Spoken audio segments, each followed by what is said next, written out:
If you're tired of fighting with your kid who really seems to struggle with bossiness and being demanding, watch this video. I've got 3 practical strategies that you can use the second you finish this video. And all of them are designed to be a positive way to influence your child in the right direction so they can work more on tamping down the bossiness and increasing their concern for others. Hi everyone. Recently I made a video all about the different strategies we use with kids who are struggling with bossiness and how that relates to the heart-based approach we teach right here on this channel. If you want to see that video, I'll put a link in the description down below. You can watch it right after this video. I'll also link it at the end of the video as well. So many of you enjoyed that video and gave me lots of positive feedback. I thought I would dig a little bit deeper and give you 3 real practical strategies that you can use with your kids right now. I want to help you make a shift here in your parenting. A lot of times we spend our days telling our kids to stop doing things. Stop touching that, stop doing that, stop being so bossy, and we're not taking our time teaching our kids what they should be doing instead and giving them a vision for how life can be better when they try the positive things that we're trying to teach them. We spend our time really refereeing our kids' lives rather than coaching our kids' lives. Referees are just blowing whistles and telling kids, you're out, you did the wrong thing, you broke the rules. Coaches, they teach the players the right way to go. They're on the same team as the players. They're not against the players. They're on the same team. And coaches sometimes tell players, hey, you're doing it the wrong way. And sometimes coaches have to be firm, but coaches spend a lot more time encouraging and teaching and supporting their players. And that's what we want to do as parents. So I'm going to show you 3 simple ways you can kind of coach your kid in the right direction when it comes to this issue of bossiness. Kids who are being bossy really are struggling with assertiveness. They're being too assertive in the wrong way. Assertiveness, properly defined that is really keeping relationships and people a priority while confidently expressing your feelings, sharing your opinions, or saying no without feeling guilty. What happens with kids who struggle with bossiness or demandingness is that they've got this out of whack. They're not considering their relationships, they're just demanding about their feelings and opinions and saying no and things like that. And so we're trying to teach those kids how to increase relationship and care more about the relationships involved here. That's a conscious area that we want to build in our kids. We're doing heart work here with kids, and we're going to work on developing our kids' consciences with the way we're going to use these strategies. So let me give them to you. There's 3 basic ones. I like to narrow my work down to a specific arena or game, as I sometimes even call it. So think about all the places your kid's being bossy. We're not going to fix all those today, right now. We're just going to pick one. Maybe your kid's being bossy with their sibling outside in the backyard. Maybe your kid's being bossy with their sibling in the playroom with a specific toy.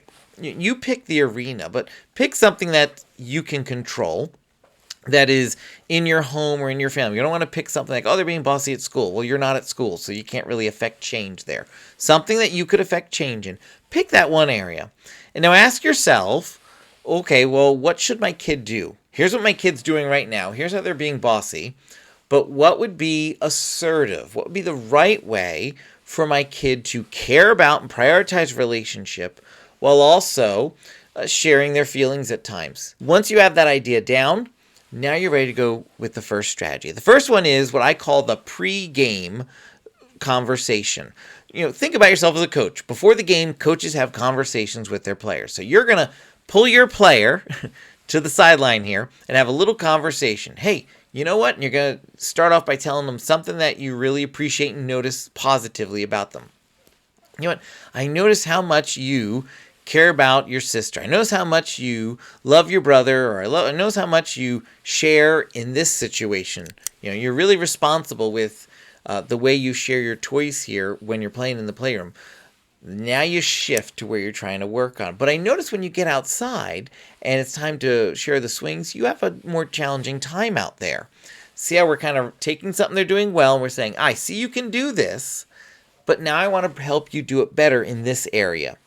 Then you're going to teach them, just like a coach would, here's what you're going to do when you get in this situation. When you want to go on the swing and your sibling wants to go on the swing, here's the way you can work that out. and give them the strategy to do better. And when you do, then you're going to tell them, I can't wait to see you try this out the next time you're outside or the next time you're in that specific arena.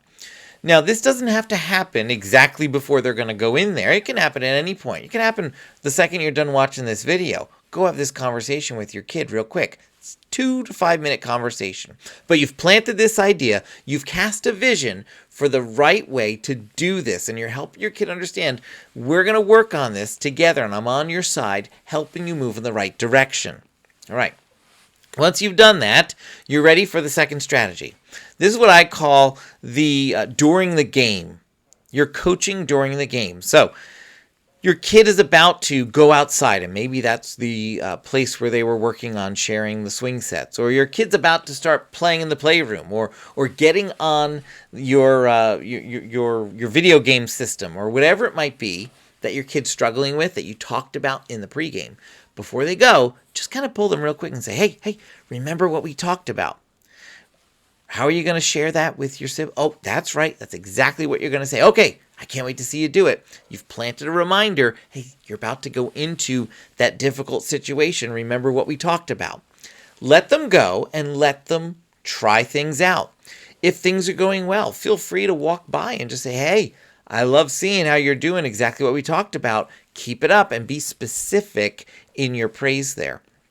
If you see things going the wrong way, you could be like a coach, call them on over, kind of like, hey, come over to the sidelines and give them a quick private little conversation real quick. Hey, remember what we talked about? I noticed you were starting to get really upset because she kept trying to play with that toy. What are we going to do to share this toy? That's right. Okay, go back and try again. And send them back in and let them try again. They need to go back in. They need to try again.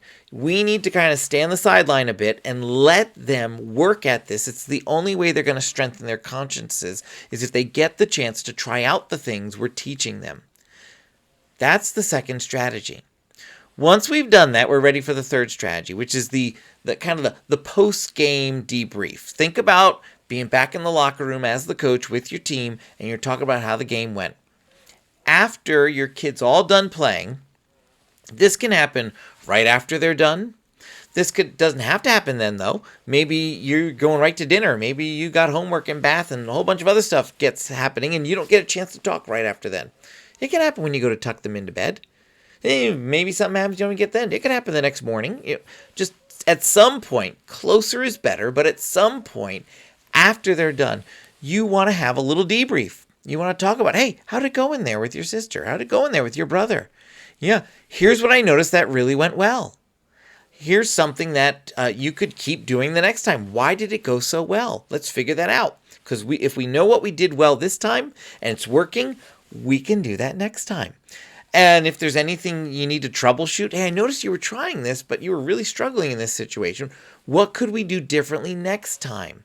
You see how the post conversation really turns into not just feedback on what went well, but also a pre-planning for next time.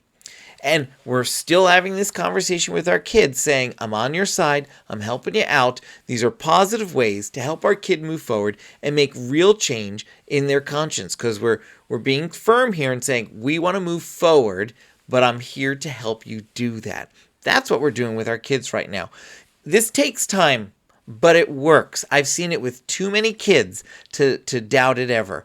It works. We're doing the work that Jesus does with us, but we're doing it with our kids in discipling them in the right way so we can help develop this area of their character. You see, kids who tend to struggle with bossiness and being assertive in the wrong way tend to also have some leadership potential. And so really what we're doing here is leadership development. We need leaders who care about relationships and people first and keep that as a priority as they are being assertive as well.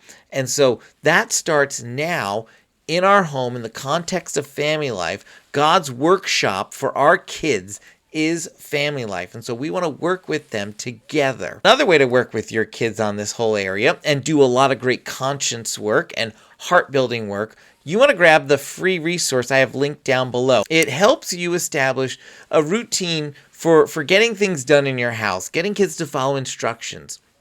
It's so important they learn this, because when they're learning how to follow simple instructions from us, they're really learning this sense of obligation, this sense of responsibility and thoroughness that's so important for them to develop in their hearts so they can go in the right direction as they grow up and out of our home. So grab that in the link down below. And if you'd like to see that video I mentioned earlier, you can check it out. I'll link it right here. Thanks so much for watching. I'll see you real soon. Bye, everyone.